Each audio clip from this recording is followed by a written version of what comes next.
Let's get a round of applause for Chris, everybody.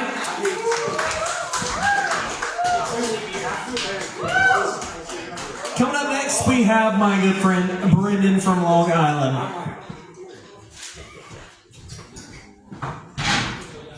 But I'm going to use this mic. Brendan, you want to get fancy and do wireless. He disinfected it after he took it to the bathroom. Or he's going to disinfect it. We didn't hear you. Yeah, we didn't hear you. But if you had, some solid work in there, maybe. Yeah. A little bit of experimental music. All right, how's it going? All right. I'm going to start off with a little disclaimer here. I write jokes like these guys write songs and everything. So when I hit the mood that I feel like it's a time for levity and some understanding, I write these jokes like people like write songs. And I wrote this joke about a few months ago before what happened yesterday. So this one goes out to this particular, the beginning joke is a dedication of Renee Nicole. And may there be justice once and for all. All right. So, anyway, ISIS is getting desperate. Yeah, ISIS is really getting desperate. You know what they're starting to deport now? Canadians. Yeah. And you know what some people will say? It's about time. Yeah, they're gonna raid some hooses and boots, and it's like yeah. So if you like put mayonnaise on your French fries, you're screwed. I mean, it's just really. So they're just getting really desperate and everything. And I say this because I grew up listening to Rush and all kinds of Canadian stuff and everything. And I'll say this: I hope they do deport me because I need a free dental. So see, missing tooth. So yeah. Okay. So anyway. So, anybody familiar with the term 6'7"? Okay. It's not that. No, the phrase, not you. Okay. Well, thank you. Thank you for tolerating me. No, but seriously. So everybody knows that and everything. Well, I had this nephew. We're at Christmas and everything. And Christmas, here to say now, I'm an old man, and my nephew wants to start trouble, and he's going, how old are you? And I'll tell you this, that you'll hear, because you might get this joke. All right, anyway. So I told him, well, nephew, I was, you want to know what year I was born? He said, yeah. I said, I was born in 1967. Yeah, so I told my nephew, tell your friends that your uncle was born in 67. Woo! So he did, and now nobody says 67 anymore. You're welcome. So yeah, and also I say the people that were born on January 8th. 1959, you know how old they are? 67, woo! So anyway. So I had this problem when I was I was going to school and everything. I was always the smartest kid in the room. Anybody had that problem being the smartest kid in the room? No. Oh, well, here's the thing though, it was and I was always smart and everything, but I was in special ed. And I still don't know why I was there. Obviously I had some handicaps or whatever, disabilities. But the thing was that I was always the smartest one there. And kids would get jealous of me because I could read. And, but it was funny because in special ed, I was always the smartest kid in the room. And then I got transferred to a regular school in regular classes. That made me average. So yeah. So and I know I'm not the smartest kid in the room because I'll tell you this. I actually like I said, I started on special ed, and I actually got a master's degree. And I thought I was really smart. And then I realized I wasn't that smart. Because I had a $30,000 a year job trying to pay for my $50,000 loans. So, not that smart, but yeah, exactly. Here's the words. My baby cousin, she just got a PhD in Florida. So that would make her the smartest person in the state. However, she's not the smartest person in the state. You know why? Because she never left Florida. And that's Florida for you and everything. Now, I have like my mom, and she's like getting on in years and everything. And the thing is with her is that it's like she's gonna be 81 next month, you know. So yeah, she's still around. I let her. Now,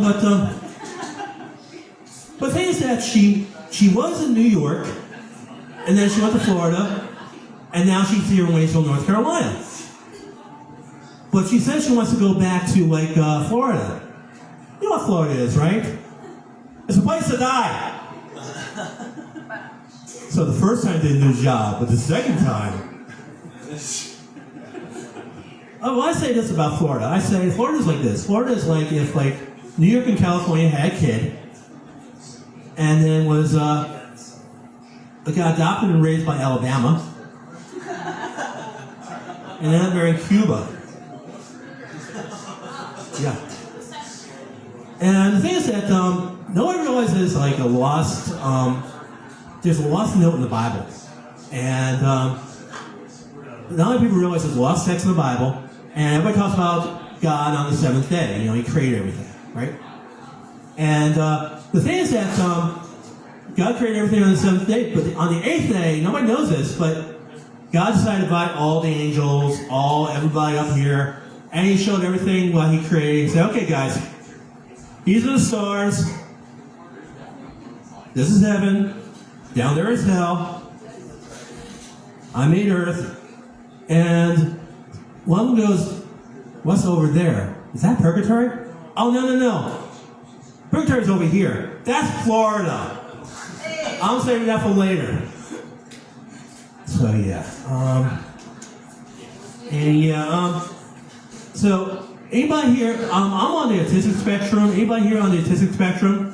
Throw your hands uncontrollably if you're on the autistic spectrum. Wait, what are you talking about? The autistic spectrum. It's like it's like autistic spectrum. It's like one giant rainbow, all gray. Yeah. So it was like really, it was not fun growing up. I'll tell you, because I remember I was like reading my report card, and the red letter just said autism. I said, Mom, am I autistic? Oh no, Gwen, you're not autistic. You're artistic. They spelled it wrong. You like to draw and paint. So the next day, I go to school, and I get, hey, retard. I said, I'm not retarded. I'm artistic. I like to draw and paint. That's when he threw paint at me. But the easel hurt really hard. Oh, yeah. Hold on. Oh, man. Talking about this is really giving me a headache. Hold on. I'm getting a headache right here. Too late. Anyway. It's a burn, I know. All right, so I come from a single-parent mother. Anybody born with anybody in a single-parent family, a single dad or single mom? Okay. I was like, see, the thing was that my dad was just not in the picture and everything. And the funny thing is, I was trying to look for my father's name. And I finally, after years, I finally got my birth certificate. And I was looking at my birth certificate, and I found my father's name. It was this. And that was his name. Blank. So, yeah, but the thing is that what was really painful was going to late school on Father's Sunday when all the kids had their fathers with them. And I didn't have a father. So they were like going, hey, Brendan, where's your dad? So I had to make up something really quick. Well, my dad's this big rock star, and he's touring the world and everything. he does all these concerts and everything. You might have heard of him. His name is Pink Floyd. And then I said, okay, my father is just this weirdo. He thinks he's funny and everything. You probably heard of him, Monty Python. Yeah, he was looking for the Holy Grail in a pack of cigarettes. And then I said, okay, but I got my stepdad. My stepdad's going to come soon. You'll like him. He's really cool. His name is Steely Dan. Yeah. And that was the last time I was invited to Father and Sunday. So, yeah. All right, so. Okay, let's see. So, I was also poor because I had a single parent mother. And so we had food stamps growing up. And we had the old school food stamps. Remember the old school food stamps? They looked like Monopoly money. I'm kidding. I'm not kidding. They had like different colors for Monopoly money. It looked like ones were like pink, it was just really weird, blue and whatever. And the thing is that with those food stamps, it was like this.